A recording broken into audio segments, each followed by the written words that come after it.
And we are back. Our year in review series continues. We have with us today from On the Rise, Lane Dayton. We did a few content before. This is not an accidental live, so we should be good. We should be good in that. But we're here to talk about all things men's national team here in Canada. First of all, Lane, how are you doing today? Oh, I'm doing great with all the football wrapping up December. It's true Canadian winter. Well, I mean, yes, for you it is a true Yeah, for me. Canadian Yeah, winter. yeah. I'm enjoying negative 10 degrees on days, and now we're at like +4 Celsius. I Yeah. mean, I will take some of your snow and your cold, but like I'll meet you at like -20. I think that's fair.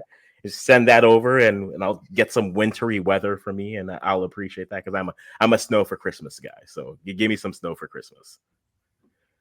Yeah, we've had lots out in Saskatchewan, so we're good out here. Send the trucks. We'll take some snow and some holiday cheer. But I mean, we're not here to talk about snow. There was no Ice Deca this year, which is slightly disappointing, but we'll live. We're here to talk about the men's national team. And I think if you look at their year, you can kind of break it down to two sections. I think arguably we're going to break this down into three sections. We have that Copa America section, which is just qualifying the friendlies before, and then the tournament itself, which I think for a lot of Canadian fans was one of the highlights of the year. You have those friendlies in the middle where you had games against the US, Mexico, and Panama, the top four teams in the region all playing each other. And then you had Nations League where you had a comfortable 1-2 kind of games going through. But just as an overall, before we try to break down specific moments here, are there any just moments that you find stood out for you as we're defining moments for the year for the men's national team? What are the moments that stood out for you? I think maybe my favorite moment might have been right at the start of that Jesse Marsh era, the friendly against France, because we played the Netherlands, and you're kind of like, okay, there was stuff to take from that game. Then you move the friendly against France and a draw where we arguably could have won.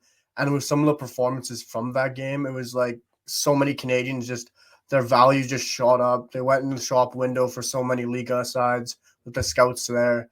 And it was just a moment where you could say, okay, Jesse Marsh actually has something that we can see happening here, a new system, a new formation. And just you could just see there was some sort of new era coming. I never would have thought it would be what it's became to be, but you could just see that there was something stemming from that game. No, I think that's a fair way to say it. I don't think we expected what we got maybe so quickly. I think it was perfect. It was a good matchup and a good marriage of coach and roster and body and just depth chart for Canada. I think Marsh fits the current core of the Canadian team very well, especially in transitioning into this new era, this 2026 run of the team. But I think I agree with you there. I think the beginning month. I think there were times on X/Twitter. I don't care. I'm calling it Twitter still. On Twitter, where basically those first two friendlies, it just felt like it was the, as we call it, the I see. This is what I remember. I remember tweeting specifically saying, okay, we've got the moral victory games, right? It's like, okay, we held the Netherlands scoreless in one game for a half, so moral victory there. We held France scoreless for a whole game. Moral victories times two. This is good. This is wonderful. And then even that first game at the Copa America, where the first half against Argentina is tightly hit, and there's opportunities, and it just felt like, yes, there are times where it felt unnervy. It was just like, okay, we're giving Messi all the breakaways this game. Okay, do we have to do this? I don't want to do this, but I guess this is what we're doing. But like there were moments in those where you're saying, okay, you played toe-to-toe with a side, though you ultimately lost. You show that you belonged at a level.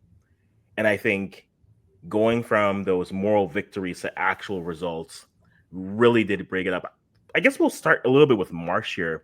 I think he has found himself as the best coach for this team currently.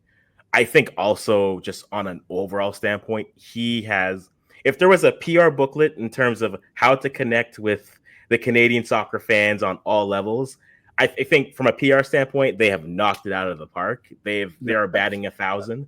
How have you looked at Marsh's time as a coach and almost now an ambassador, taking over that role as the face of Canada soccer away from another player, another coach who I know now we look at him differently, but that's what Herman was to a degree. But Marsh has kind of taken those shoes and run with it into a higher and I think a better degree for the landscape that we have currently. Yeah, I think when you look back at Marsh getting hired, I know there's, of course, the mixed feelings of him being American, and some people weren't too happy about that. But really, how many Canadian outlets can we really go managerial wise? There's Tommy Wheeldon, and then there's Bobby Smirniotis. And I really didn't think they're ready for that job. And then outside of Jesse Marsh, there was a couple other shouts. Yes, there was Ole Gunnar Solskjaer and a couple other managers. And we were even looking at Jose Mourinho, and I know that was a fairy tale dream, but I think when you really think back to then, I really thought Jesse Marsh was the right man for the job. I thought he was a perfect fit. He had the time at CF Montreal. He had North American experience, and you could just see the way his style was going to line up with who we had. We had, of course, and still have, of course, a very quick, agile, fast-paced, front-footed team. And the Red Bull system, what Jesse Marsh likes to implement, it just really seemed like it would go hand in hand. So I think when you look at what Jesse Marsh is always going to bring us, his style of play, who we have player-wise, I thought it just made sense. And the way he's just connected with the fans, the fan base, like PR-wise, like you said, it couldn't have been a better move, especially when he's going out to CPL games and trying to just raise the overall level of the Canadian landscape. He's done a tremendous job, especially bringing Kawasi Poku, which I know some people might have said you could bring in Promise David instead. But bringing in a CPL player when you're playing in Ontario, that's where he was playing. It just everything he's doing, I think he's just checking off boxes, and I don't think we could really see a single red flag of what he's done so far. Like if you go back and look at all the windows, yes, you could maybe say, like I said, Promise David, but really, I don't think he's had a red flag really, whether it's tactical wise, whether it's substitutions, management on the field. I haven't seen a single slip up from him so far, which is crazy for what, 3 windows, I think it's been now, like you said, of him choosing selections, matches. So I think he's really smashed out of the park, and Kevin Blue's just continuing to do incredible work with his hiring and what he's done with the organization so far. No, yeah, I think Kevin Blue has been doing a good job as well. Another person you can't really have that conversation without. I think he has done a good job of at least being more transparent, especially with the soccer community. I mean, some people always want more. I mean, I'll take everything, please. Just pull off the veil. Show me the workings. Show me how HR works. Like I'm that type of a person. But I think between Blue and between Marsh, they've done a good job of at least being more transparent. I know people will say they want more. People can be critical of some things, maybe being more of service, but their transparency has been welcomed, I think, for me. And it really has helped going from the new regime, going from the old regime to this current regime, navigating everything they've had to deal with on the women's side and such. And then for them connecting with it, I think it's done wonders having those two there. But again, we could talk off the pitch. I think Marsh is doing a good enough job here. You look at their year, because Wikipedia is a wonderful place. It's such a wonderful place. They qualify for a Copa America, being Trinidad. That is one of 6 wins they had over the year. 6 wins, 4 draws, 3 losses. No, it's more than that. It's like 6-5-1, whatever. And I think you look at them into the Copa America. I think there was a lot of positives that you can take from the Copa America. You played Argentina twice. You held yourself well. You had a gutsy penalty win at the Copa America over Venezuela. There it is. Yeah. You let a game slip by you, I think, with Uruguay. I think that was a game where I think they didn't manage it at the end. And I think that was one of my first times. I was like, okay, first thing that I'm going to say, can they manage a game now? Can they get the lead and then now manage the end of the game? Because that just felt like they were a side that we're going to play our style. Let's put the game away. They were so committed to putting the game away that they let themselves open for it. You look back at the Copa America in itself. I mean, you go from Moise Bombito having a breakout tournament for him, Derek Cornelius finally getting trust in the middle, right? You have Ishmael Kone having a signature game against Uruguay. You have Jacob Schaffelberg emerging for some, others playing well. What are some of your highlights looking back at, say, Copa America for the Canadian men's national team? I think there's so much you can take away from the Copa America, like you said.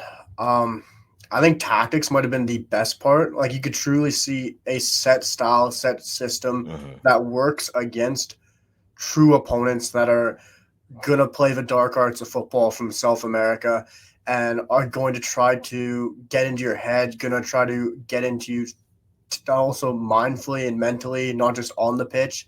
But we got to remember what happened with Alistair Johnson that one game, and Canada battled through every single moment, right? I literally On was the just head. thinking about that when you said that. I was Yeah. like, oh, right, the headbutt. That happened. And we still got through that game, right? We managed to get through each obstacle, as much as we were always battled against due to where we're from, not being from South America, not having the backing to be in that tournament, of course, from South Americans. We still proved ourselves, got all the way to play Uruguay in the fourth place game. And I think that was such a pivotal point, like you said, game management. And it truly showed the experience that Uruguay has with Luis Suarez scoring that tying goal and just the experience they had on the pitch compared to the lineup we had out there. Of course, Jesse Marsh rotated that game. It wasn't our best lineup, but we had some players who truly showed that they're there to be not in the starting 11, but also just to be part of that depth as well. And the fact that our depth kind of A/B team went toe-to-toe with one of the better nations in South America was unbelievable to see. And yes, we should have won that game, but it was a great thing to take and learn from. It's not like it's a final. It was a third place game, which would have been great for Canada to get that medal, quote unquote, but it's not a trophy. So the fact that we're learning from an experience like that, moving on, using game management, especially when you can see it in that next window against the States, when we're up 2-0, should have easily had that game to bed. They get scored, they get a goal, but we managed to hold out and win that game. And then you could just see it translate from the Copa America. It was a huge tournament for Canada, the Copa America. No, it certainly was. Before we leave Copa America, I know I mentioned some players for you, and I mean, I mentioned a lot, so feel free to re-mention them. There is no wrong answer here. I think Bombito is an easy choice to say, direct correlation of look at what this tournament and what these games did for them. Are there other players for you that you think really did well, or maybe can still live off of that tournament for whether it be a move, whether it's more profile for them moving forward into 2025? Because I think Bombito is like your poster child of a player there. I know some people are looking at him saying he's maybe the best center back in the region. I am someone who is always, I'm a consistency merchant. So I'm like, let me see you do it for more than a season. Right. So I'm hesitant to put him that high. I'll say he's maybe top 5 right now, but players who have played at higher levels and maybe aren't doing it for the national team, but club, you have to take both into account. So like I'm comfortable with putting there, but for you, I know I mentioned some players earlier, but other players for you who you think can take that next step based off of what they did at that Copa window and prepping for that. I think, well, Alistair Johnson, of course, is in the team of the tournament, so I think that's kind of an easy one to say. I don't see him making a move on and just sign that new contract. I'm a person who thinks he should stay at Celtic, just become a legend of the club instead of just chasing top 5. I know a lot of Canadians want him to move on and play in the Premier League or something crazy, but I think he should just stay at Celtic, become a true legend at the club, which he's already becoming. He was phenomenal at the Copa America, truly implemented himself in the dirty arts of South American football. And I think Jacob Schaffelberg and Ali Ahmed are two players who are really standouts in that tournament. I think they really locked down both places. I think when Tajon Buchanan went out with that unfortunate injury in training, Ali Ahmed really stepped up and risen to that opportunity, which was great to see because you look at Tajon Buchanan and you thought he was going to run away with that spot and truly prove himself for Marsh. And then Ali Ahmed kind of stepped up, which was great to see. I think he could be someone who really looks to move for a transfer, Ali Ahmed, because you can just see his technical ability on the ball translating very well to like a Serie A or a Bundesliga type of player. I don't know if he's going to get that in January. That might be a summer kind of thing when teams are kind of changing. And Jacob Schaffelberg, I think, is a very interesting one because, of course, I think he's cemented himself definitely at left mid now ahead of like right next to Alphonso Davies, that left back, left mid partnership. But I don't know if he's got a transfer yet. I think it'll be interesting to see how he does in the MLS this next half, I guess, before the summer comes up under new management, kind of a new setup of a team. So it'll be interesting to see for them.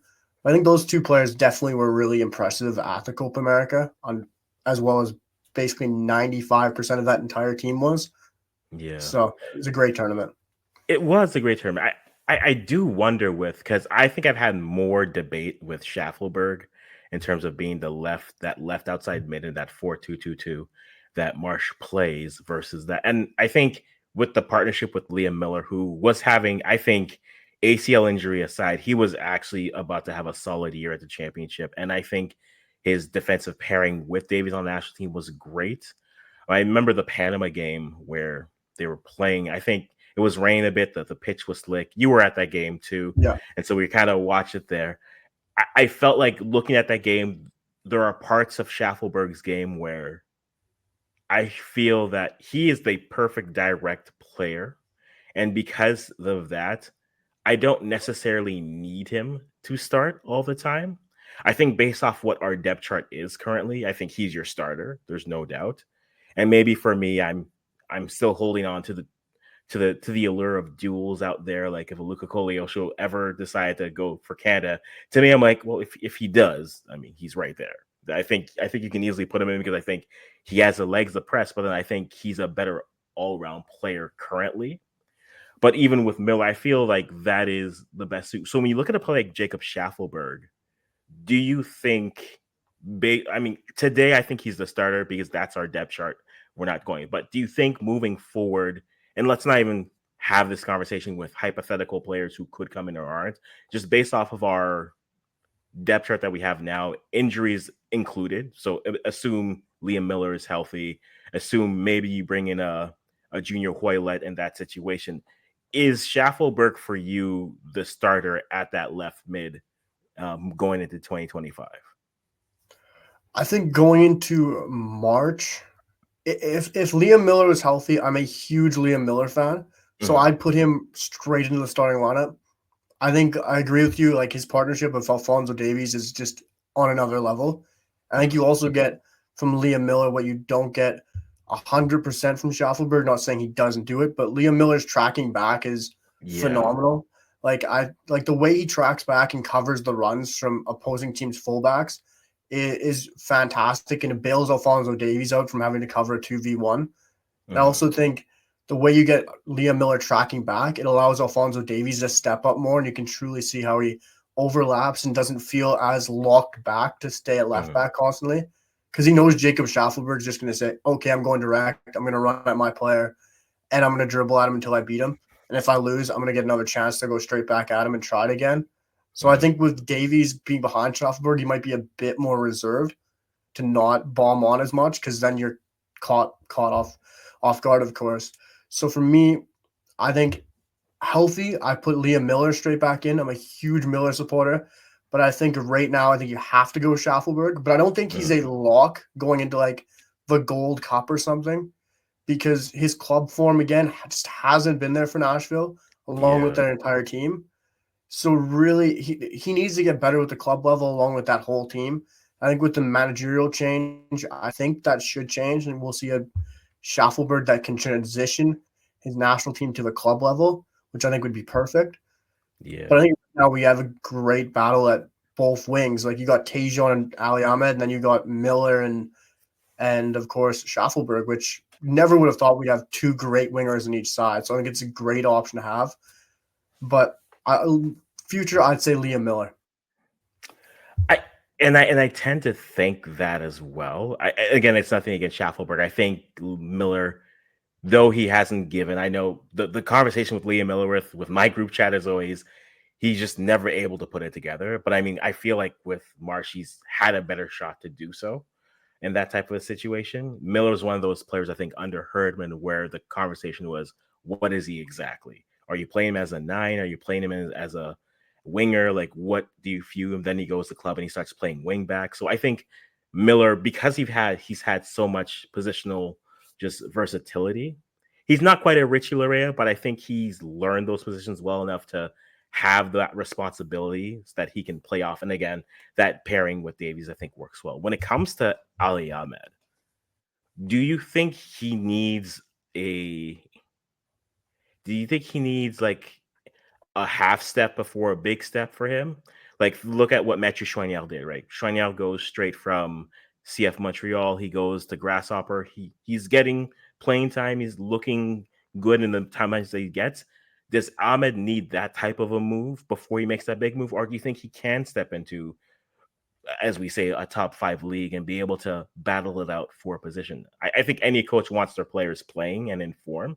So maybe a lower league makes more sense. But for you, how you see him and his potential, where do you think the best move trajectory is for an Ali Ahmed?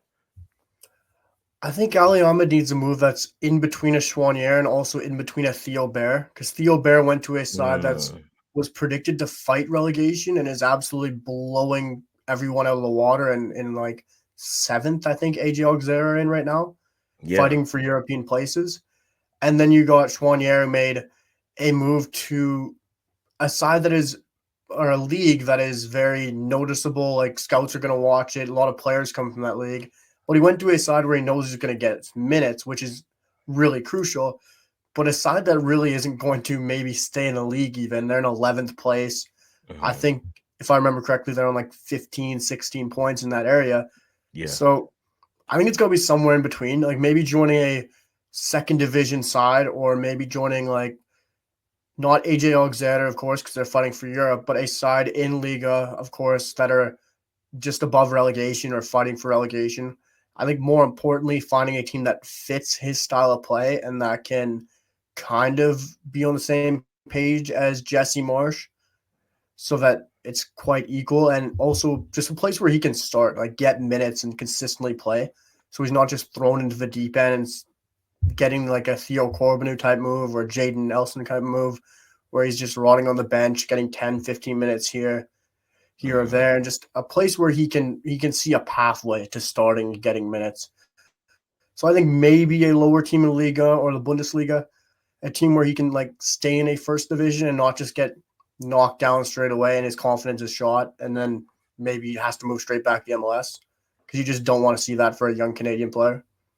No, you don't. Even like the championship.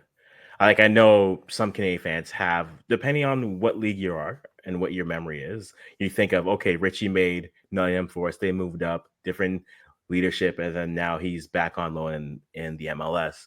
But even getting like a spot in the championship wouldn't be bad because I still think that's a very good league. Maybe you want him in a more technical league where it's not as physical and it's not as pressing. I know you listen to some players who are playing England, they'll say the championship is much more difficult than a Prem in some aspects, and others not, right? That's their words, not mine. I look like I can give you 5 minutes as a backup goalkeeper on the bench. So, like, let's I'm not saying I could do it, but other people say. But I think getting a league, I think ultimately, like you said, where he's getting minutes consistently, I think that's great for any player because that's where your form comes, that's where your reps come, and then that's where your exposure goes. And when you do that, I think that only opens eyes for your ambitions, whether that is for bigger clubs, whether that's for national team, moving forward in that way. No, I'm very interested and curious for that. Shout out to Derek Cornelius, also finally being given the keys to defend. I think he had a great Copa, and you saw him with the move.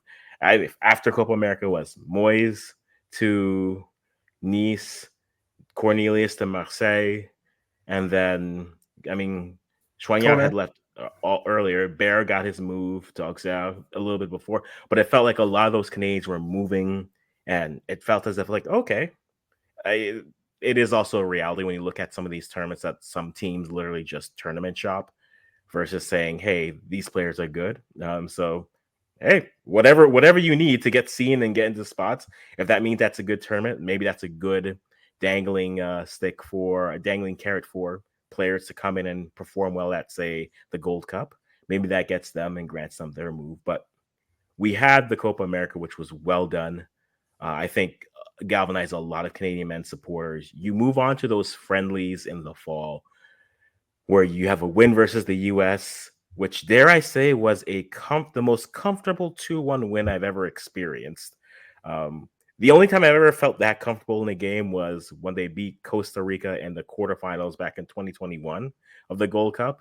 That game was just uncomfortably comfortable. And I was like, is this us now? Like, this is our life now? We're just comfortably beating teams. A draw in a classic CONCACAF matchup against Mexico, and then beating Panama 2-1. I'll save the obvious clickbaity question for you. Actually, I'll give it to you now. Does this mean that Canada is now the best team in CONCACAF? Are we 100%. the kings? Are we the kings of CONCACAF? I who just said I am a consistency merchant. So no, we are not, guys. I don't want that crown. I don't want it yet. We need trophies, and I will always continue to say that we need trophies to maintain that. But I think Canada is showing right now. Yes, the U.S. was playing without Pochettino, and that U.S. team looks so disinterested. It was actually a cause for concern for a lot of folks. Then you had a Mexico side who I don't know what to make of Mexico, to be honest, because you see the talent, you see the youth. Mexico almost feels to me like Canada versus Jamaica in Nations League. In that sense of it almost feels like they have players. Now, maybe those young players haven't proven themselves, but it becomes a chicken or an egg conversation. Have they not proven themselves because they haven't been given an opportunity, or have they been given opportunities and they're just not proving themselves? I don't know. I just feel that this Mexico team needs to transition. They need to transition a few more faces and just usher in this new era of young players. So then learn and take your lumps with them. But when you look at now Canada in the scope of this region, in terms of CONCACAF, where would you comfortably say rank them in terms of the top teams in the league? And yes, we will. This clip will now bring in everyone from the region. So hello, Americans, hello, Mexicans, and hello, Panamanians. Welcome to the channel. I would say I want to be clickbaity and say I think we're first, but I don't think I can do that. I would say we're second in the nation, in the continent. I think it's quite clear we're second. We've definitely gotten over Mexico. I think if you're looking at starting 11, I would put us first. I just think based on how our players are playing abroad, how good of clubs they're at right now, I think based on starting 11, we're first. Based on squad overall player selection, I still say we're second or third. But just on current form, how good we're playing, what we've done in most previous tournament in Copa America, how we've played against other teams in our region, I think we're second. I know there's the argument of how good we've done against the States, but like you said, we still don't have that trophy. We still haven't won anything within the region. So I don't know how we can say we're better than the States yet without winning anything. Silverware speaks a lot. I still remember John Herdman saying we're gonna win something. We always want to win something, and he never got it across the line. I really think coming to that Nations League in March, it's gonna be instrumental to Jesse Marsh and this Canadian side. I think if we win that, then we're the top team in CONCACAF, because more than likely we're going to have to beat Mexico, and then we're going to have to go and beat the USA in the final in the USA. And we're playing Mexico basically with a home crowd, because it's going to be 99.9% a Mexican crowd to that 0.01% Canadian crowd there. We'll sprinkle in some maple. There's a little bit of maple in there. A bit of red jerseys in there. We'll see. And a bit of Canadian hockey jerseys. I'm sure it'll be there as well. But I don't know. I just don't see the place for us to be first yet. I just don't know how we can say we're the best in the region without winning something. I could even argue right now that Jamaica might be fighting above Mexico with how good they've played. I think it would have been really interesting to see Jamaica play Mexico in that instead of USA Jamaica, because with how bad Mexico, I won't talk about that Conference League yet because we're going to talk about that later. Yeah. But I think it could have been very interesting to see how that went. But I think it goes USA, Canada, Mexico, Jamaica right now in the region. Okay, well, see, now you're making me bring Jamaicans into this, so thanks. CONCACAF, come on down. Suriname, y'all did good too, okay? Yeah. Panama, y'all are friendly people. But I think for me, my ranking is I think the U.S. is still first. I think, and then when you get to second and third, it's like a uncomfortable 2A, 2B with Canada and Mexico, just because Mexico still has the legacy. I know on form right now, Canada is probably better. If you want to go on form, I think Canada's the second best team in the region. I think the US did enough for me in Nations League where they pushed themselves a little bit further. I think that second game, now again, there's a whole conversation with Jamaica, which I mean, you are high on Jamaica. You know what? Fine. You know what? I'm good. I'm getting all the click. I'm getting all the clicks this week. Yeah. I think with Jamaica, I don't know if I trust their coach with their roster. I don't know if I trust their roster to always be in the best form because it feels like it's very on and off, right? It feels like you'll have a Leon Bailey who's in great form.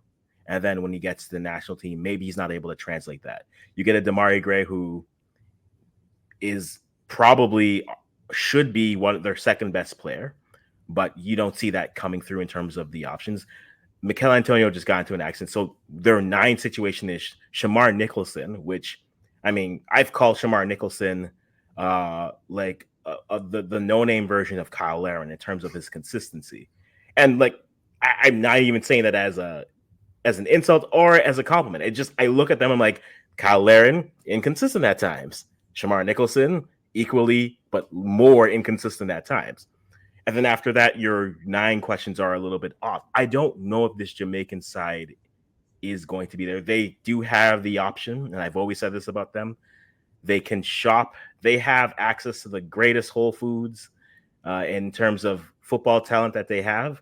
Whether they shop there properly or not is up to them. But just because you have access to it doesn't mean that you are that.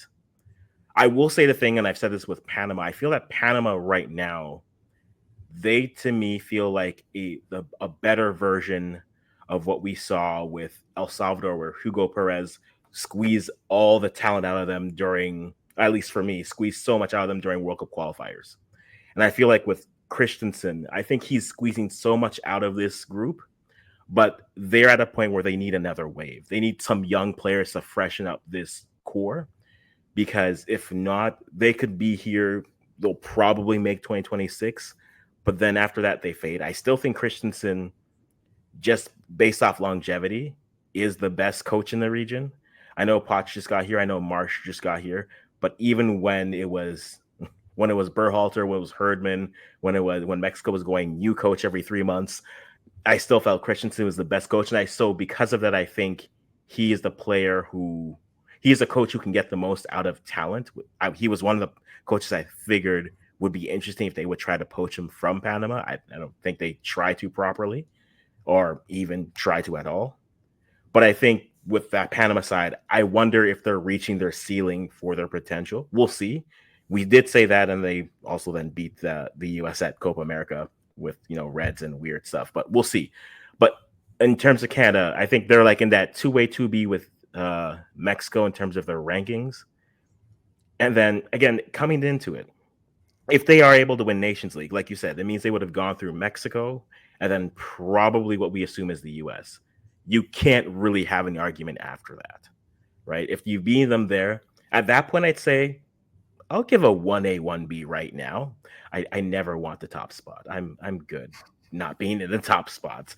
But I think it's a big summer for Canada. This, other than post-World Cup, this is another opportunity where they're walking into possibly 2 opportunities to leave with at least some hardware, right? We made the finals and lost the U.S. With Jacob Schaffelberg's new coach, now coaching them then, BJ Callahan, that is. And so it's either win the Nations League, which I think is not impossible to see.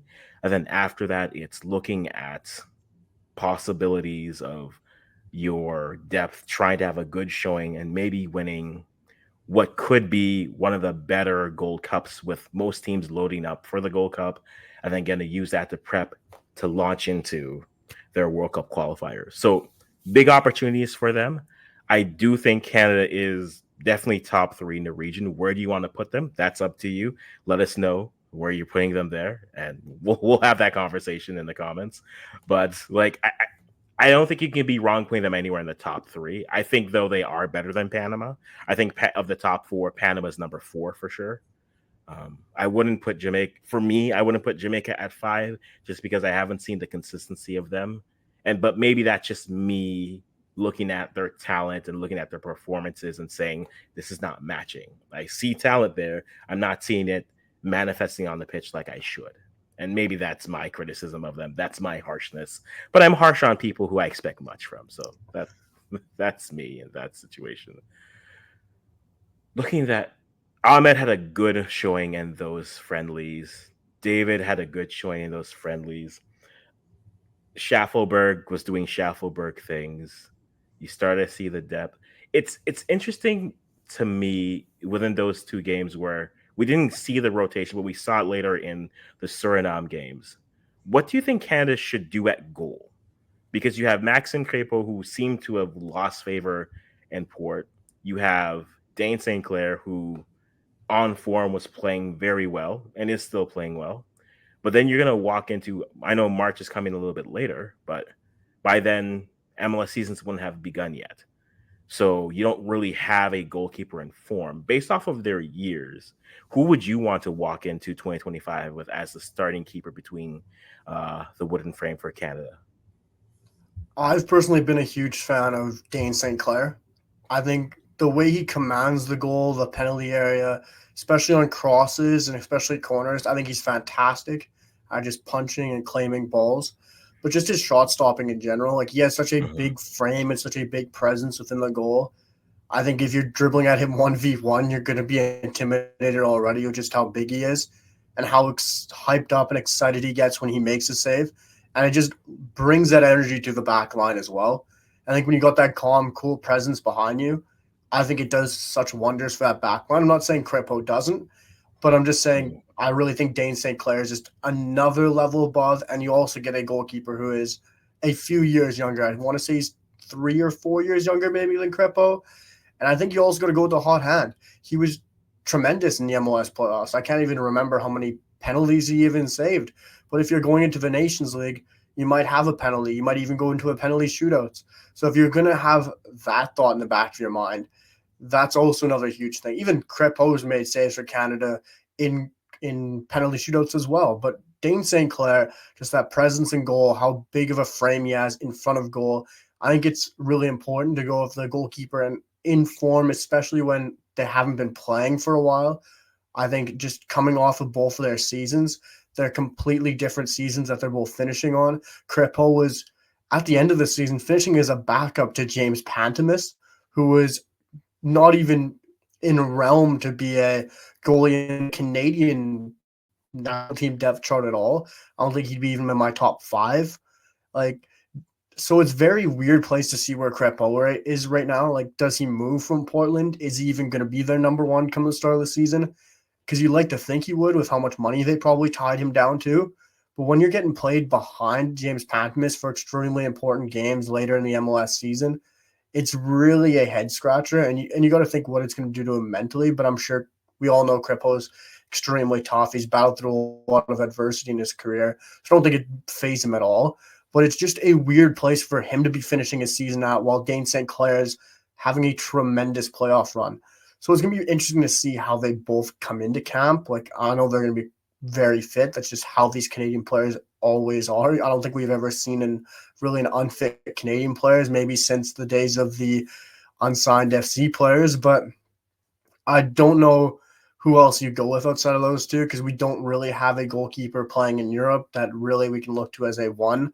Like Tom McGill is doing incredibly well, but he's also League Two, League One, playing down there. So I would really go with Dane St. Clair just based off what he's coming from and last season's form.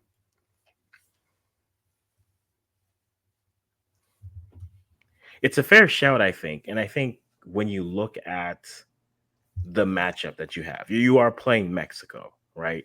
The last, right? Crepeau would have has the last two starts versus Mexico, right? He played Mexico. No, Dane played them when they played their friendly. I'm Yeah, I think pretty so. sure. Yeah. And then the Gold Cup game was Crepeau. And Crepeau had a good penalty save there. He had a penalty that he let in. And then there's my ultimate complaining about that game where it's just like, yeah, it was 7 minutes of additional time, 14 minutes later, and then but I'm not going to complain about that, Lane. I'm going to be professional here. All in the past. But I think it depends on what type of game you're expecting, right? And Marsh hasn't hated either of the goalkeepers. I think if you look at any of their footage that they've released, it's a neck and neck competition. I don't think you can go wrong really either way. I do wonder if when you get to March, they go with maybe the veteran versus the young player. But in the same breath, Marsh said, hey, Bombito, hey, you want to start? Hey, guess what? Here's a Memphis Depay. Have fun. Have fun. There's Jeremy Frimpong. Have fun. There's Brian Brobe. Have fun. And so Marsh isn't afraid to put players out in big moments, especially young, unproven players.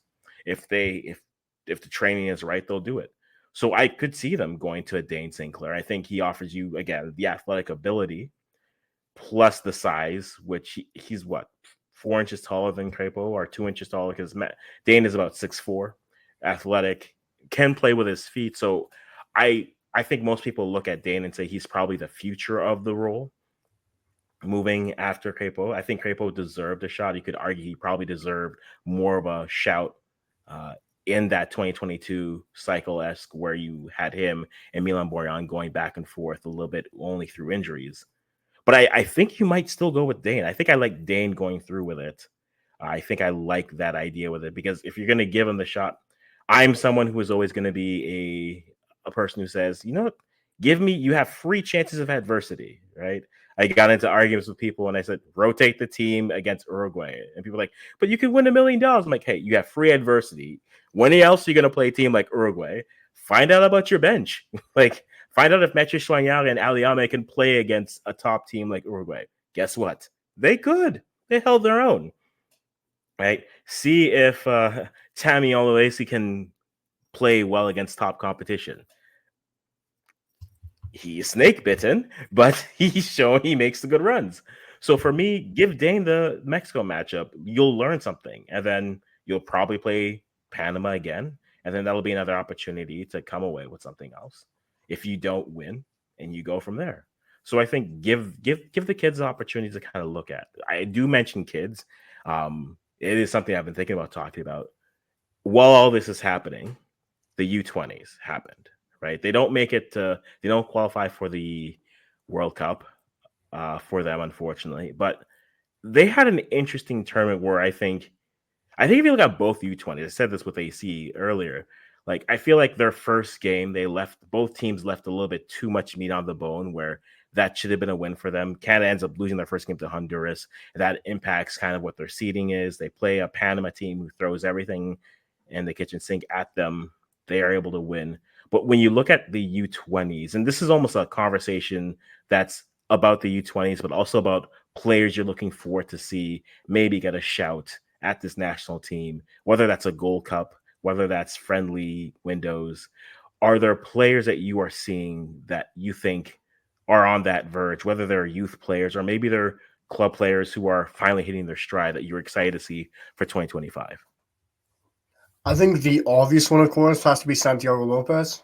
Right. I mean, that's probably the top of everyone's list with how good he was with the U20s, the academy teams, and now he's a dual national threat between Canada and Mexico. Who's going to get him first? Is it going to be a Marcelo Flores situation? But I think he's kind of shown already he wants to represent Canada, Santiago Lopez. He's just what he did with that U20 side, how good he was, the level he was playing at, how far he carried them basically on his own, how many goals he scored, his contributions to the team. And then there's the rumors of him even getting called up for one of the friendly windows. Yeah. So I think there's a clear path for Santiago Lopez, which I'd like to see him get a shot. And I think you're going to look as far as the goalkeeper. I think Gregor Swiderski, he's a great shout. Of course, he was at Bordeaux. His club fell through and then went off to join a La Liga side. And I think he's even a shout eventually to be the number 3 goalkeeper with right now, number 3 is wide open on who could be the third option.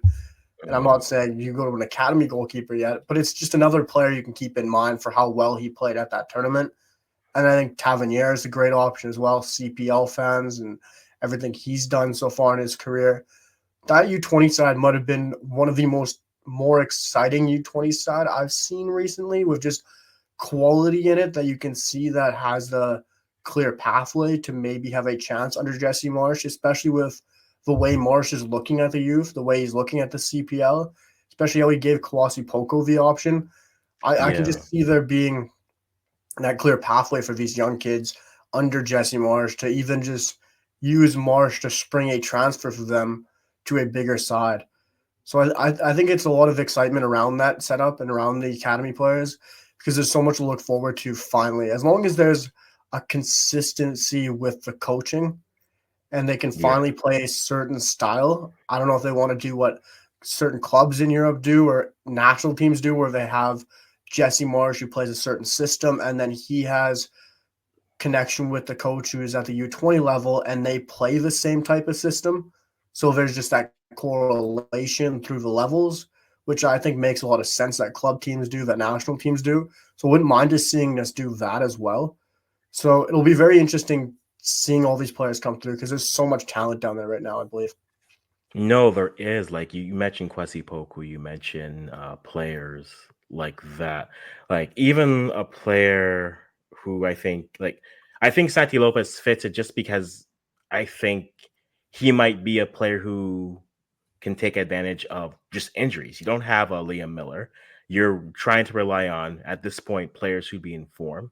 Maybe he does sneak into it because he starts to get minutes going into the year and you get him onto a side like that. And I think that you have players, like you said, their pathways are a little bit more presented for them in terms of where they are. Even like you look at a player, like young players, like I think if Tavio Ciccarelli can have a good start to a good training camp, looking at that, even look at the CPL players who are going to be playing in CONCACAF championships, right? Players who are at Forge. Does a Kadeem Kane get more play? Like we were excited for even a player like Kevon Tavernier, right? He's a bit fallen off the he's fallen off our radar. I'm not going to say the path. The path suggests something else. But no, he's Yeah. fallen off our radar. But like he was still a player that we were excited to see. Kind of like you see, Richard Chuku was brought in because our national team program is going to be dominated by siblings, and I am fine with this. Just bring all the Chukus, bring all the roses, and we're going to live our lives happily. But you see that, and then even like Gmo from York United, 16-year-old, great breakout year. I don't know if he makes the national team this year, but I mean, you have the U17s, and I think with how the U17s are now breaking down, where they're going to do them every year, you have the opportunity to, and I think federations, and if I'm Canada Soccer, I'd say, hey, start identifying players. You can keep a group together, and maybe that allows you to, like you said, implement a system that's similar to what your national team and your program is, and then you can kind of put that into it.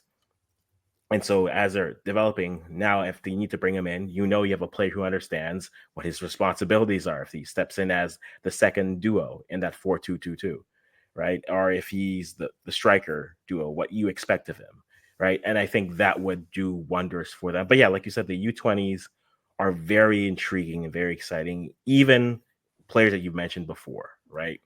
The Jaden Nelsons of the world that we aren't forgetting, but we're saying when they start to develop, we're gonna look at them. The Promise Davids, who it feels like we're all shouting for them, and he'll get his opportunity. I'm not necessarily worried about him. Even a player like a Theo Corbianu, who he got minutes there. Even a player who's now emerging again, a Justin Smith, who I can say I've been on the Justin Smith train for a long time. Even when he fell off a favor with fans, I was still there. I drove that bus, and he's getting minutes. I don't think he's ready yet, but hey, the man's getting minutes in the league. Good for him. Like there's options out there, and I think you are looking at a program right now where everyone is fighting. The carrot that you have dangled in front of their team is you want to be one of these 23/26 in 26. And so players know, and it's been well documented and said, the 23 or 6 that are here have an inside track. So for everyone else, you just got to work harder. And I think that's exciting for a program that's gone again. We've lived through the unattached FC days. We lived through the days where we had home games and it was 90% other fans, 10% character. And so it's great to see that we're developing at that point. And I'm excited to see kind of what 2025 holds for us there. As we near the end of our conversation, which has been fun and great, let's go a little bit on a localized level. Looking at, say, like the CPL for you. I know you're in Saskatchewan. You had dreams of a Saskatchewan team. It's better than me. I'm lazy. I'm just like anyone past the Burlington Bridge. I'm not going to support you. So Forge by default is my team. So I know I've struggled to see a team go to the finals every year. It's been tough. It's been tough for me, Lane. But for you on a CPL level, are there things you think you would like to see in this coming year that you think could really grow the game? Not only from a league standpoint, but in the profile, say, of the Canadian viewer and the Canadian soccer community as a whole. I think the CPL is a really interesting one. I think the women's league are doing great already, getting it on mainstream broadcasting. I think that's a huge obstacle. I think it was fantastic seeing the final on mainstream. I knew it brought a lot of new viewership, and hopefully those viewers stay around for the next season, because it was a really good final between Cavalry, between Forge, my adopted team in Cavalry, who I have to travel 8.5 hours if I ever want to watch them, which I've had to do before. And if you talk about a trek to European viewers or European supporters, now that's a journey. And there's so much I think they could do, and just bringing through new players, especially younger Canadian players, especially if you bring localized players, especially like even if they're more experienced or a more younger player. If a Cavalry brought through a Albertan player and brought them through and continued to play them, not all the time, but if he's good enough, play him consistently. I just think getting players who are born in that province who are good enough. I'm not saying get players playing because they're from that province. No, don't do that at all. We want to see a quality league with great footballers. But if you got the ability to go out there and sign, I can't remember who is a certain age, who is young, who is from a certain province, mostly young, talented Canadians, either from BC or Ontario, because that's just how this goes. But if you're Forge, get more young Ontario players in there, get them playing in front of these young kids who are Canadian, who are growing up in this country, who are now Canadian soccer fans, right? Because that's who they want to see. They want to say, I could be that 17-year-old in 3-4 years time, and a younger fan can now have that ability to say, I can be that player. He grew up here. I played on that same pitch as him, right? Just like League One players, and then that gives these younger Canadian fans more of a pathway to just say, just like with hockey, there's always been that pathway to go watch a WHL game or QA or OHL to say, he's playing from my city, this small town. I could be him. Just do that with CPL if you can. Don't rush it and say this guy's not good enough, but we're going to play him anyways. I just think there's so many outlets the CPL can work with to try to get younger players playing the game, get younger supporters at the game, whether it's players from that province just getting the fans involved, or whether it's just more quality players. I know they did it with Atletico Ottawa, just absolutely stacking their team this previous year, especially players like Alberto Zapater. I know it's not a major name, but he's a player who played with some big clubs out in Europe. I'm not saying each team has the financial ability, of course, to be able to go out and make a splash like a Zapater, but if you can try to do it, it's a huge help to the league in general, and just squads, and especially moving the league forward. And also, of course, CONCACAF Champions League or Championship is going to be massive for Forge and Cavalry. They both drew two huge sides out in Mexico. I'm not saying they're going to get past them. Of course, I think that's an impossible task. I'm not going to say it's impossible, because anything is possible, but I think there's a great chance to just go out there and get a result, maybe surprise them in one of the legs, and just say the Canadian Premier League is really here. We can continue to do it. We're going to keep rising up. I think it's a great opportunity for the league to just keep growing by proving themselves against a huge opposition in Mexico.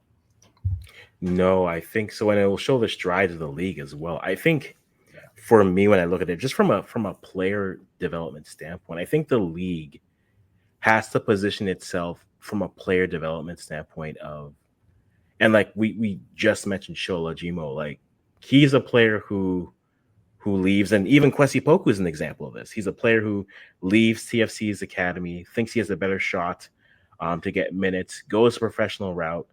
Now he's second division in Belgium, right? Sholojimo leaves TFC, goes to York United, still a young player, but I think that pathway and him being able to play well open some eyes and opportunities. You go out to Vancouver, you see the likes of James Cameron, you see other players who are coming in. Tadeo Ciccarelli, who spent some time in Europe, now back with Halifax. I think from a strictly on the pitch standpoint, again, coaching matters, those reps matter. But if the young player, I'm not going to say that the league has arrived, but I think the league is arrived in the soccer community a little better if players look at those opportunities in that league and say, this is a better opportunity for me than, say, going to the MLS route or whatever route. Maybe it's collegiate, maybe it's college or university in Canada, or you play D1 in the States. But I think if more players start to look at that league and say, hey, I can get minutes, I can be a professional, the pay is good. Because let's be real, the pay matters. If they look at those opportunities and say, okay, hey, we can actually turn into something. Hey, we see Kwesi Poku who's been able to do something. Yes, Akio was able to get a move. Laturi got a move. And these players and the likes, yes, some of them are back. But if they look at it and say, this is something I think is worth that risk, I think that's a good step for the league. And I think that puts it there. I think one thing I would love to see for them moving in, I know they've been doing this just to test new environments and new cities potential, but the idea of neutral ground games in places to grow the game, that's the perfect opportunity. I know there's quotes with like, it's funny when you listen to like Herdman quotes versus like Marsh quotes. Herdman's just like, this is not we're not giving matches to everyone. And then Marsh is like, we're going to try to play all across Canada because, yeah, the Canadians deserve it. I think you grow the game by tapping into markets. You tap into areas where it is. There are other things I wish they would do. I don't think they will, just based off their structure. But give me more games. Give me a Calvary versus give me a Calvary versus Pacific game in Saskatchewan for you, Lane, for you specifically. I appreciate that one. Yeah, I have the power. Apparently, I can do these things. Yeah, right. But like, do that. Give us a game where you have Halifax play Ottawa in Montreal or somewhere in Quebec. Right. Have another game. Have a like Forge York game that happens in Brampton. Like you guys, they have the opportunity to tap into these markets and really gauge how intriguing they are. Maybe that fast forwards, that accelerates some processes. Maybe you see where fans are and not. But I think you're going to a year where you are going to be tapping into a lot from the soccer community because we're all getting ready for 26, right? We can't pretend like that's not the reason, right? We are looking at this saying we need a trophy in 25, so when 26 comes, we have confidence, right? When you're looking at the NSL, it's like they need 26 because, hey, they should have had this 10 years ago. I digress. But it's like, hey, we have this league now. By the way, yeah, you see what the men are doing here? By the way, ladies, you have a league that you guys can dominate here as well. And so 26 is a big flexion point for soccer in this country. And I think it'll do well. But I think for the CPL, tap into those markets, see what it is. You have League One teams all over Canada who are really showing that what community based, because I have many thoughts on League One, what they can do. And so you want to see those communities be rewarded, but you also want to see those players be attached to it and given those opportunities and see what it is. So for me, that's what I would look for the CPL to do. Those would be my two things, right? Attract more of those academy players to get them professional minutes, but then also let's go on tour. Let's go to places. And specifically Saskatchewan first, because Lane doesn't want to fly see another game. We don't need to travel anymore. No, bring it home. Bring it home. I'll take a 4-hour drive instead of 8. Wouldn't that be lovely? I mean, I complain about having to go Canadian dream. That and high-speed rail, a Canadian dream. 100%. Wonderful. Before we wrap this up, who are your MVPs for the men's national team this year? Ooh, that's a great question. I think there's some obvious ones I think you shout out. I think we could both easily say Jonathan David and just wrap it up Yes. there, but I don't really feel like I want to do that because it's just a question that could bail you out of anything around choosing Jonathan David because he's probably been one of the best players in European football just in general, and he happens to be Canadian. How lucky are we? Yeah. But Give I'd me your say top three MVP. then. Give me your top three or Top top three, okay. Let's throw your top Jonathan three. Yeah. David in there. Has to Okay. be in there. And I think 100% Moise Bombito has to be in there. I think just what he did in that French game, being thrown into the fire, that friendly window, new tactical system, brand new manager, playing in a back four when he was used to a back three under Morrow and Herdman, or not even playing under those two actually. But when he comes into a brand new system, playing in a brand new back four against some of the best attackers worldwide, Mbappe, Dembele, Memphis. The names just ring out, right? So Moise Bombito definitely and then what he's done with Nice, going to replace one of their best center backs in recent times in Todibo and just Yeah. becoming a club favorite. It just speaks so well of how good he is as a defender. And I think the third one is very hard to choose. I think you could go Schaffelberg for how good he's done with the national team, but I would definitely have to say Alistair Johnston. I'm very high on Alistair Johnston. I think he's a tremendous footballer.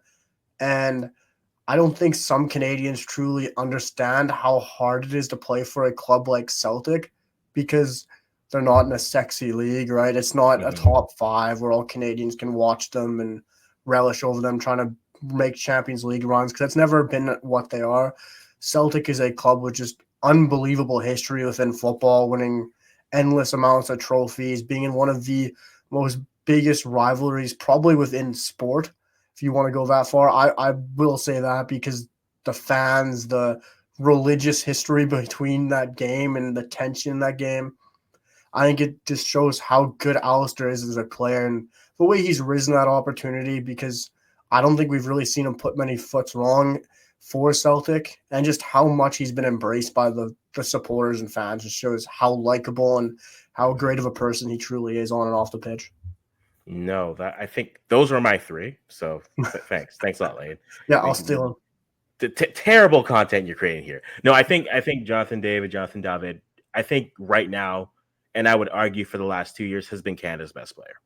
Yep, 100%. I think the consistency for team, and then for club and country, I think he's been there. You don't always see the results. You don't always see the goals for country sometimes.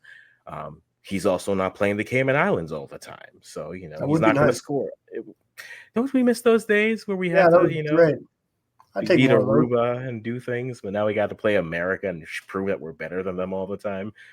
So much work. But no, like, Correct. what a time to be alive for Canadians. But I think David to me is my number one.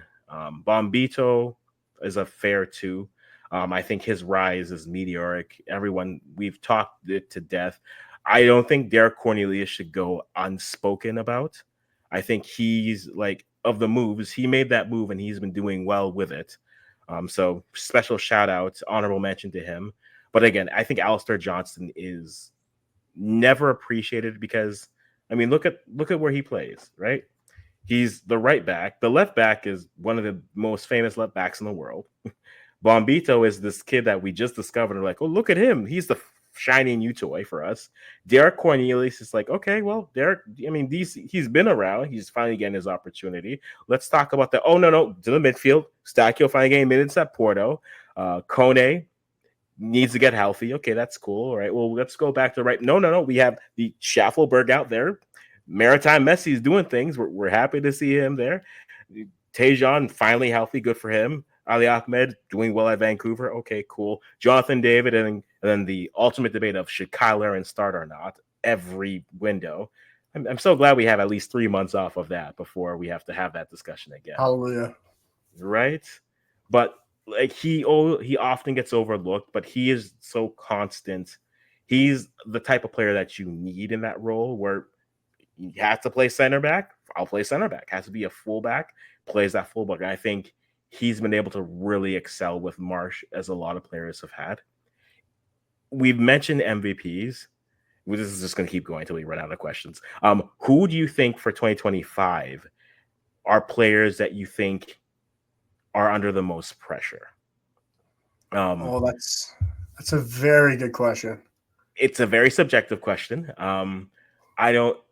I will go first, so you don't steal my answers, Lane. That's a great idea. Not going to let that happen again. I think, interestingly, I'm going to go Tejan. Um, Tejan won for he's coming back into form. Ali Ahmed is behind him, I think, on most people's depth charts, but I think based off of form, you maybe start him for a little bit more dynamic play out wide. But I think Ahmed is a good option. So I think he's battling for his spot for the national team. I think that's one. Number two, Ishmael Kone. Just get healthy and play, man. Get healthy and play. That's what I'm looking at for him. And then thirdly, I'm just gonna lump both of the goalkeepers because they're both at MLS. Which one of them wants to take the reins and really secure the post for Canada? So I think Dane St. Clair and Maxime Crepeau, those two are my third. So again, Tejan, Kone, and then the goalkeepers for me, I think are the players who have the most pressure on them for 25. Who are yours? Well, it's nice you took 3 of my 4 or 5 possible answers. So that's great. At But least you had five. At least you had five.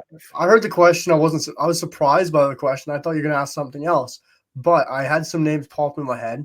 I'll go with 2 other ones that I had in my head. And I think one of the obvious ones is probably Kyle Larin. I think it's going to be interesting for 2025 because there's always that question, right, of if he's going to start, if he's not going to start, should he start? And I think he's still a lock in that 11. I think right now he's getting that goal scoring shoes back on. Like he's scored a few. Mm-hmm. His form has been better. He's getting back into the starting lineup again. And you can really see how much Mallorca supporters like him again. Just many Canadian players who are adored by their fans. He's one of them. Even when he's up and down, he's back on form. He's scoring goals. So I think there's always going to be that question. I think that question roams into play with Promise David coming into play. I think if Promise David gets that call up, I think a lot of Canadians are going to be back on the train of start Promise David next to Jonathan David. Let's see the 2 Davids. Laren's turn to finally have more rotation. And I can see that making it more of an interesting year for Laren. I think my number 2, I think it's going to be Kamal Miller because I think Kamal Miller under Herdman, I think was a lock, right? You saw him starting ahead of Cornelius every single game when I thought Cornelius deserved it at Malmo of how well he was playing. But Kamal Miller always got the nod, whether it was under Biello, whether it was under Herdman. He was always started. Now he's dropped off so much at Portland at the times where he's even been on the bench, not even starting. He's been behind even Zach McGraw. There's a name we've completely haven't even had to worry about under Jesse Marsh. But Kamal Miller seemed like a player who was a lock, who was the number 3 at times. And now for me, I'm not even sure he's the 4 or even stretch 5. You got Derek Cornelius, Moise Bombito, Joel Waterman, Luke DeFougeroles, and there's so many center backs to even choose from, right? Which I never thought would be a thing I'd be talking about as a Canadian. Even Jamie Knight-LaBelle is playing some terrific football. Like, you could even stretch Kamal to be a 5th option. I'm not sure if I'm going to say that. I still think he's 4 or 5. I don't think he's better than Joel Waterman anymore. He's been so good at times. He's a lock as the 3. So I think Kamal Miller really has something to do this coming year. Like, does he make a move? Does he implement himself back into the starting lineup? I think it's going to be very interesting for him. But my other 3, of course, were going to be Kone, Buchanan, and the likes of the goalkeepers, more so Crepeau. And I think you could, if you wanted to, stretch it and say Schaffelberg has an interesting time coming up ahead of him. Because, I think it's fair. Yeah, because his form national team-wise hasn't transitioned to the club level. I know that club's been a complete mess. But BJ Callahan, I think, could really change that about him because they got some great pieces at Nashville. I really like Sam Surge. He was not great at Bournemouth. He was a good player coming through at Bournemouth. And you have you have Mukhtar. So they have options there. I think if you can get those attacking players playing well together, I think Jacob Schaffelberg could be a big piece. I think those are 3 other options to not give the exact same answers as you, because I think those players also have a lot to say in this next coming year as well. No, I think those are all great shouts. Those are all good shouts for players. And like Laren is one that I just don't really. I'm tired of talking about Kyle Laren. He's Yeah, going to be consistent and inconsistent. So I mean, just he's what it is.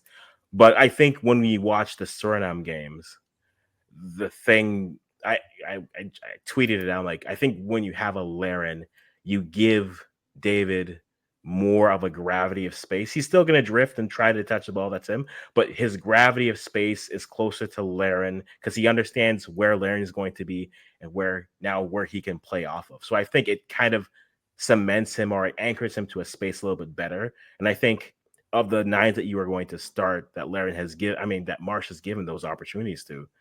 Laren has your best touch if you're going to try to play as a hold up in any type of way. And you've been playing a lot of teams that were low block. So maybe against in transition teams, it works best. Like at some point, Tanny has to score a goal. Like, someone's going to come and like, it's because you don't like Nigerians. It has nothing to do with that. I love Nigerians. But it's just like at some point, you can't just keep you're either going to be snake bitten all your life or you won't be. And for Tanny, I'm like, can we just do something way too or long. just don't? Yeah. And like I feel like I've seen him enough where I'm like, well, this is what he is. He's gonna great movements, no results. Okay.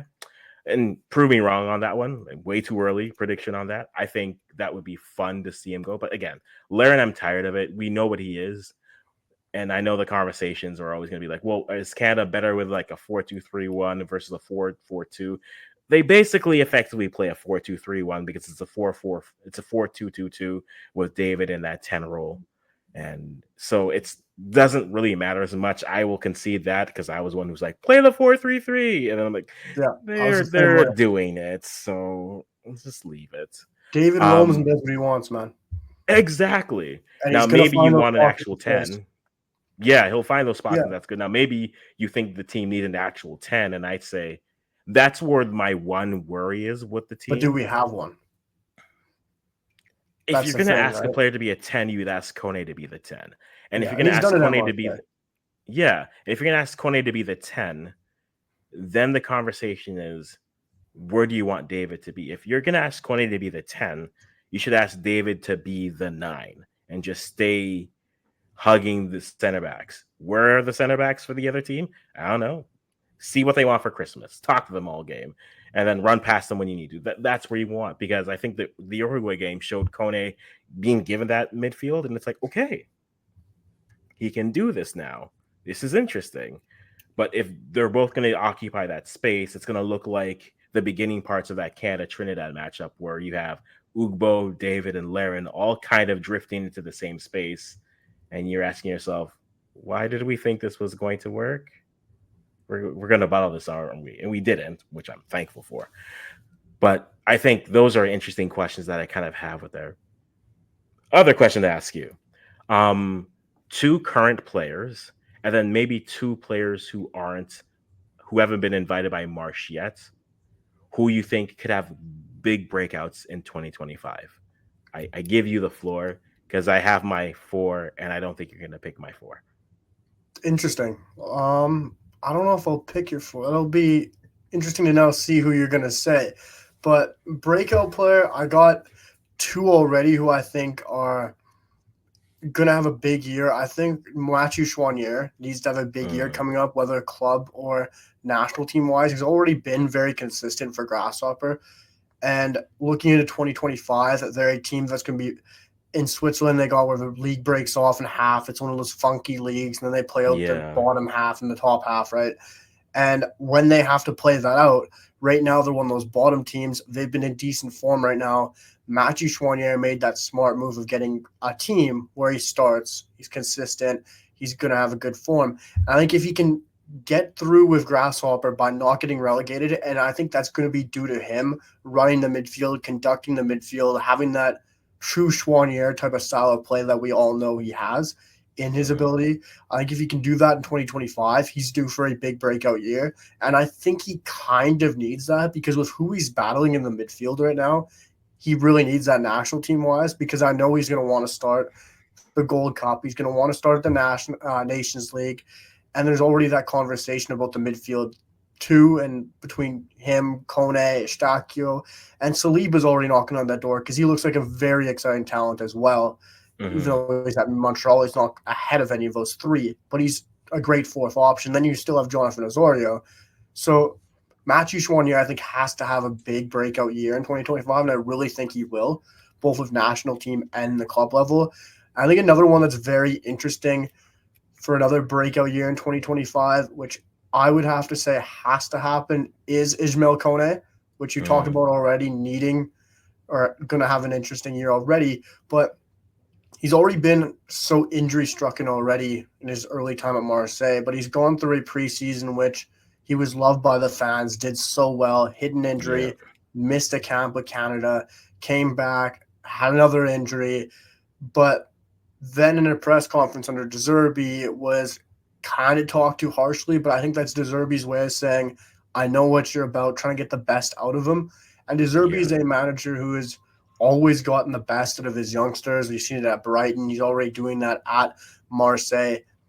And I really think Kone could have a big year at Marseille if he can stay fit, because when he's been fit, he's been played at the 10, he's been played at the 6, at the 8, and with him being so versatile in that midfield, them having an older midfield of Rabiot with Højbjerg, there's such an older core there that I think he has to start to cement himself, because it's kind of a bust or break year for him. I'm not saying he goes to nothing after this, because Marseille is such a difficult club. They're such a chaotic club. And yes, they're challenging for the league. So does De Zerbi mix it up? I think he does, because if Kone comes back fit, he's already praised him so much, he's going to want to use him. So I think that just makes a lot of sense and goes hand in hand. So I think he has to have a huge breakout year. And I think when you're looking at players who haven't been called up, the obvious one is Promise David. Like we all know Promise David's the obvious one. What he's been doing for Union Saint-Gilloise has been nothing short of incredible, because he came from, I'm pretty sure it was Kalju in Estonia, if I'm remembering correctly. He scored goals basically like he was playing in a men's league in Canada. Like he was scoring goals at an insane per game rate. It was ridiculous. And everyone's like, okay, it's Estonia, right? Like he's going to go to Union Saint-Gilloise, maybe get a few minutes here and there off the bench. And he went to USG, came off the bench here or there, and now he's just been scoring goals against so many big teams, whether it's Ghent, whether it's Genk, and doing it for fun, scoring braces after braces and continuing to just contribute to their team. And now he's becoming a starting piece for Union Saint-Gilloise. And yes, we can say he's going to be in contention with Nigeria, but when you look at Nigeria, is he going to get over Victor Osimhen? Is he going to get over Victor Boniface? Even you're looking down the list, is Kelechi Iheanacho. There's so many great options that I don't get why so many Canadians are panicked that he's going to go to Nigeria. Like, I get it. He's that good. But is he going to get called up ahead of Osimhen, ahead of Boniface? I don't see it. I think Thomas David is smart enough that he sees the pathway at Canada. Like, it just makes sense. I know he says he's going to who calls him up first kind of thing, which some players do. So I think it makes sense. I do see him joining Canada. I don't want to maybe jinx it, but I really think Thomas David joins Canada. Like, you look at the outlets at Nigeria, like. Yeah, like I think as Canadians, we are so used to not winning the dual national derbies that anyone, and even when you try to explain it to them, you're just like Nigeria has more nines than some teams have quality players. Like this, I don't just say this flippantly. I say this legitimately. And so like people are like, well, what about Tenny? Tenny could have played for Nigeria. I'm like, no. Their eighth option. No, he could have, just like I could play for Ghana. But what my options are Canada at this point. They're not. I'm not at their level. You can play for Ghana with how bad the Black Stars have been. Listen, man. Right now, the Black Stars haven't. Listen. Sidebar. I am tired of these. Okay, I'm having the sidebar rants. Okay, the amount of video essays I've seen on Ghana be like, "What's happened to the Black Stars?" I'm like, have you not been watching? Like, we all know what's happened to the Black Stars. Everyone's freaking out like, oh, they didn't make AFCON. Like, if you've been watching them, how did they lose to Sudan? They lost to Madagascar. They lost to Comoros without a goalie. They had a center back playing goalie, and they couldn't beat them. Their demise was televised. You just weren't watching, okay? Oh, So 100%. enough with these video. I'm tired. Okay, I've had too much, and then they have to watch Nigerians win all the awards for African Players of the Year. And now it's like now they're gonna talk now, and now I have to sit and take it because my team is rubbish right now. But I digress.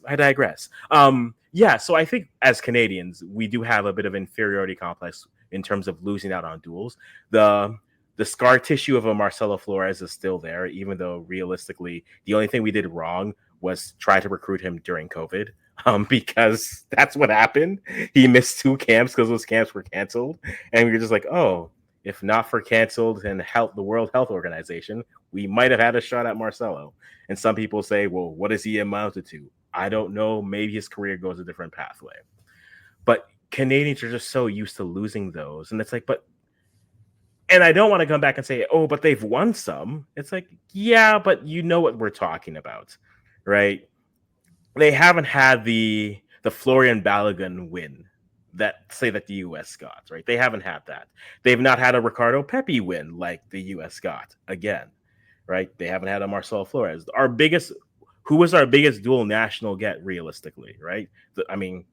Junior Hoylett, the streets will remember that because he had options. But most recently, our biggest get has been probably Stefan Eustachio. See, I beg to differ that Nico Seeger could definitely be in that. I'm really high on Seeger. Like, I think he could be in that Balogun Pepe conversation, and even maybe surpass what Balogun did. Because what is he doing now? Really, nothing great. What has he done for the States? Nothing great. Like, yeah, the States has so many options. Balogun just fallen through. He was a big pickup. He's now just in the realm of all the other 9s they have that are so mediocre. There's a reason he wasn't that superstar afterwards for AS Monaco, right?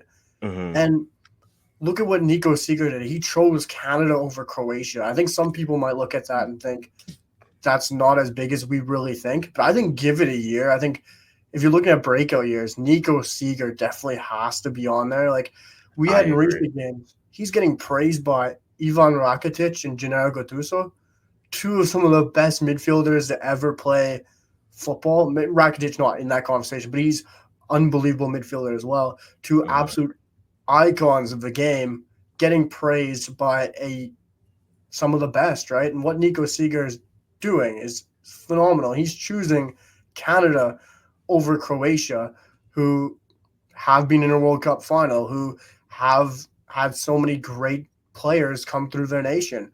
And I think that might be one of the bigger dual national gets that I don't think it gets talked about enough. Yeah, exactly. And again, I think I'll use myself as an example. I am a person who's like, okay, cool, we got him. Okay, cool. We got Nico Seeger. Okay, cool. Promise David. I don't know.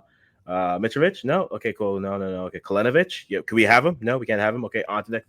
And so there's that degree you want to build out your depth. I do agree that I think Seeger is being slept on in terms of his impact. He's on my list of players who I think are going to have a breakout amongst others. But I honestly think we just have that scar tissue of losing out.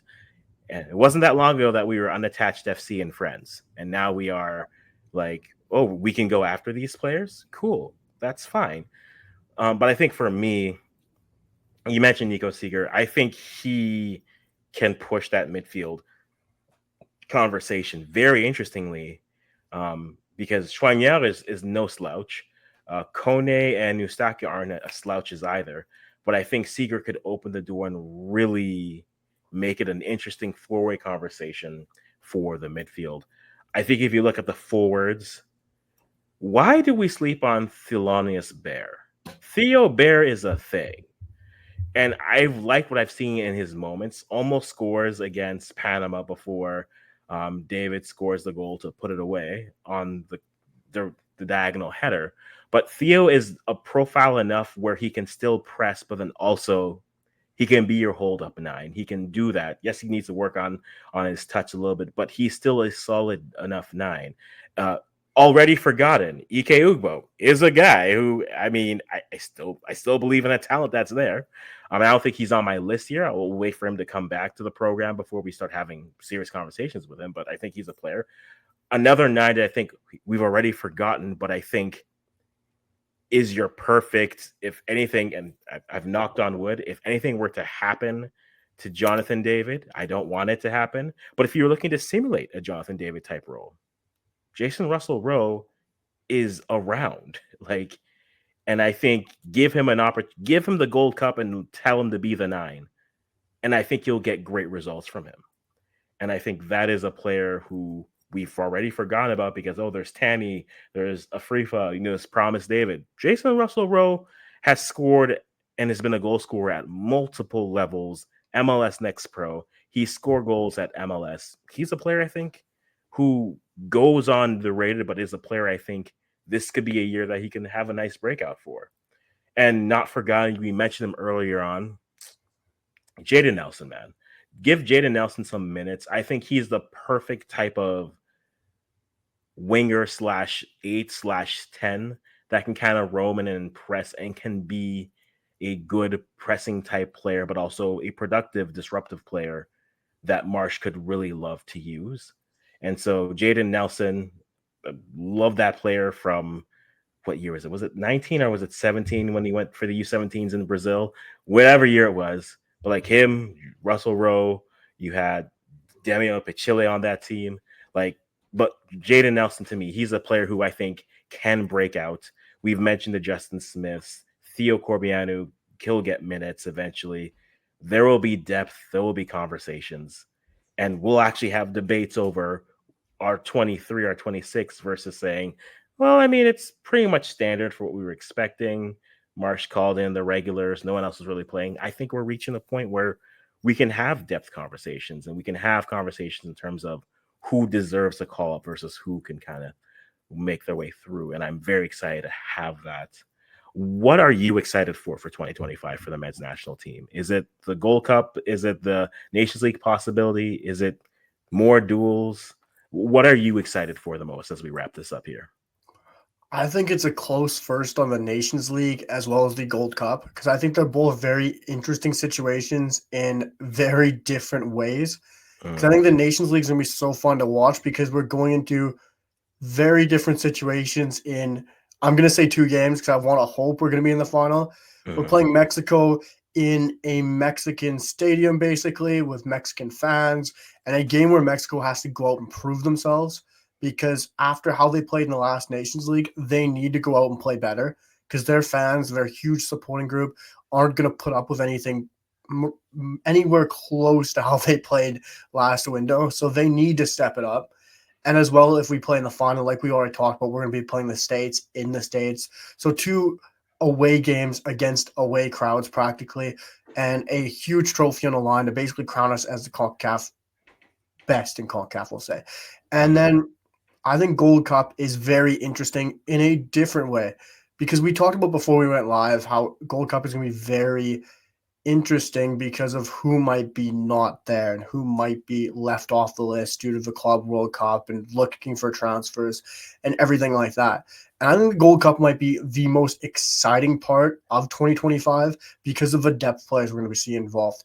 When you look at 2025, that summer, you're going to see Davies, depending on what club he's at. Right now, just assume he's at the Club World Cup. You got Stefan Eustáquio and Tajon Buchanan all at the Club World Cup. And then you look at players in the transfer window, right? Trying to make a move. We don't know who's yet's going to be making a move, but you could even have maybe Kamal Miller trying to move abroad if you're going to stretch it. Joel Waterman might be looking for a transfer. Dane St. Clair. Alistair Johnson, I think, should stay where he is, but he could be even on the market if Celtic needs some money to just try to get some transfer funds, right? Jacob Schaffelberg, Ali Ahmed. There's so many players who could be looking for transfers and on the move, or players, maybe bad contract situations they want to get out of. There could be so many different situations, and we could be seeing random players get called up from, like you said, Jaden Nelson might finally get a chance, even though he's not doing good at the club level with You could see Theo Corbianu finally getting another call up, and Jesse Marsh finally might get a look at him. Or maybe even Shola Jimo or Kawasi Poku or Yeah. all of these depth options, like even Santiago Lopez, right? You might see a bunch of these young players or a bunch of these depth options get to prove themselves in the Gold Cup. And just, I think it would be a different look of a Gold Cup now under Jesse Marsh with a B side than a John Herdman side that's a B side. I think the styles of play, the depth Yeah. we now have, I think it's just a completely different look because last time when we saw John Herdman with his B side, it was a boring, pretty draw swatch against some. I don't want to say poor nations, but not nations we should be putting away. We even with our B side, and I believe even if Marsh is managing a B side with his call ups, his style of play, I think we put away those nations. If I remember correctly, we played at Guatemala. I can't remember who else we played, and I think we just put away some of those smaller nations under Marsh with how tactically he sets up. And I think the Gold Cup is going to be very exciting just by who's called up in general. Mm-hmm. No, I think I tend to agree with that. The Gold Cup, from a depth perspective, is curious, but for a strength on strength, again, Nations League is it. Like if they're able to win it, even if they make the finals, it means you're playing the top, what people have considered the top two teams in the region for years, on your way there. And I think that will say a lot for the casual fan, but I think for the diehard Canadian fan who's looking for justification for how well they've been playing, a trophy there justifies one claim. I as you were talking, I had the thought, I was like, what if they double dip? No, don't do that to yourself. It's Don't too don't far get ahead. don't give yourself that type of hope. Don't do that. But like if they double dip, then it's like, now what do you say? And let's do one thing at a time. They have to go through Mexico first, and I think that'll be a very fun, chippy, very intense game. But they've been a side, they run hot. They're a team. They're a side that they don't mind a scuffle here. They don't want to, but hey, they'll get into a scuffle. And I think if they play the US, if they're able to get past Mexico and then play the US, you know they're going to be up for that game because you know Jesse's going to be up for that game. He'll say, "Oh, we're playing for a trophy," but you know they're going to be like, "Yo, we got to win this for Chief here, Yeah. right? We got to win this for Chief, right?" So I think the Gold Cup is interesting from a depth perspective, but then ultimately, Nations League is it. I think another thing I'm low key looking forward to is can we get new jerseys? Can we get new kits? Can I be that person? Like I finally accepted the as they've been affectionately called the Tim Hortons cups and the 12 shades of red. But like can we just get World Cup kits? Like I need something. I want to have a random podcast about kits again. Like I need to have this for my life, but new kits would be fun. Also, I'm wondering who, and I think I'm going to start doing this next year, who the next great Canadian coaching prospect is going to be. Right. And we don't think about it as much. We think, okay, the players are coming through. We think about, okay, the leagues are looking better. But your coaches, you need to see coaches kind of get their opportunities. I'm wondering what that does for the youth level. If you still have Biello or why have I forgotten the other name already? Um, the other. The This is U20 going to bother manager. me. Yeah, the Yeah. U20. I'm going to Wikipedia. We're gonna find Yeah, this. go for it. I can't remember on top of my head. I'm gonna find this, and you're gonna be real. I'm gonna be annoyed too. Oliveri. There we go. Right. If Yeah. it's, I was like, I knew it was Andrew something, but Oliveri or Biello, are you gonna trust them with the youth system again? Or are you going to try to find other coaches to come through? I think it would be a great opportunity to see other coaches come through. And it's kind of established that way. But who are those next Canadian prospects? Smirniotis is going to have his opportunity. Calvary coach is going to get an opportunity somewhere. We know this, but let's see those next players coming through. And that to me is the last thing we'll go. Lane, you have On the Rise, guys. If you haven't checked him out, he is what I wish I was in terms of putting out content daily. I don't, so it is a crown I give to him because, as you know, I don't like wearing crowns. It doesn't suit my head shape very well at all. But on the Rise on YouTube, guys, make sure you follow him there for all the latest on Canadians, all your breaking news, whether it's the CPL, whether it's national team, whether it's players' movements, any new projects you think you're going to have for 2025 coming up, or just more of the same? Just a lot more long form videos. Trying to get a lot more content out there. Should have a video in the next day or two as well. So time of recording. So yes, at the time we're recording. So yes, and depending on when you're watching this, Merry Christmas, Happy New Year, holidays, I guess. Merry Christmas, everyone. Yeah. Yeah, and guys, we'll wrap it up here. So thanks for being here. This has been our men's national team for Canada year in review podcast / video / all the things. And until next time, guys, we'll simply say bye-bye for now.